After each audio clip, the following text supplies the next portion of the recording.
by sa ti častejšie kaziť ten Mercedes. No, ďakujem. Ale vážne, boli by sme častejšie spolu.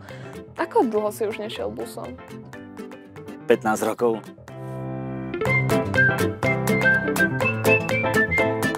Oco, už si niekedy dostal facku s Peťakom?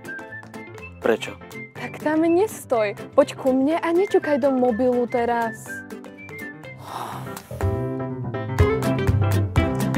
A na budúce, čo si necháš doma auto a pôjdeš busom, stráž si čas. Neutekaj na zastávku na poslednú chvíľu. Vieš, koľkokrát sa stalo, že niekto utekal na bus a spadol? A v žiadnom prípade nenastupuj, keď počuješ výstražný tón zatvárajúcich sa dverí. Ešte nejaké ďalšie pokyny? Stoj na zastávke, ktorá je na znamenie tak, aby ťa šofér autobusu videl. Musíš mu ukázať, aby zastavil. Priprav si lístok. Ale veď dobré. Nemusíš byť teraz kópia mojej ex-manželky. Malý Mussolini toto. Ale veď ja nemám lístok. Veď netreba, stačí ti mobil. No tak mám ho mať v ruke, či nie? Máš, ale len na lístok.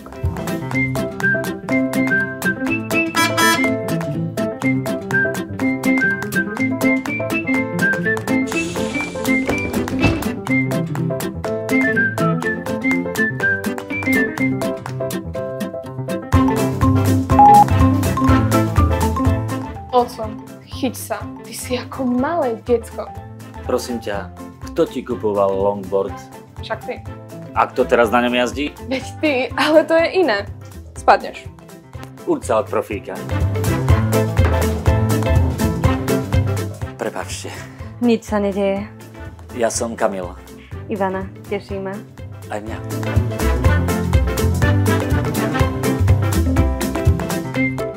Musíme chodiť častejšie spolu na mapke.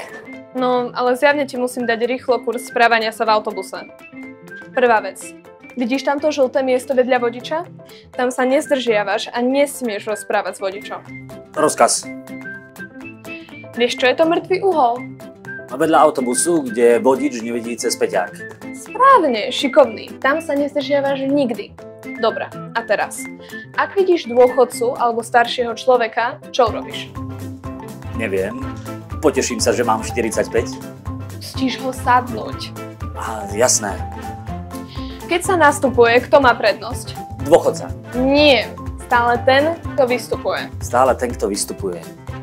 A posledné dve veci. V autobuse sme potichu a správame sa ohľaduplne. A keď vystupujeme, no tak nestojíme hneď za dverami, ale ideme ďalej a neprebehneme popred autobus.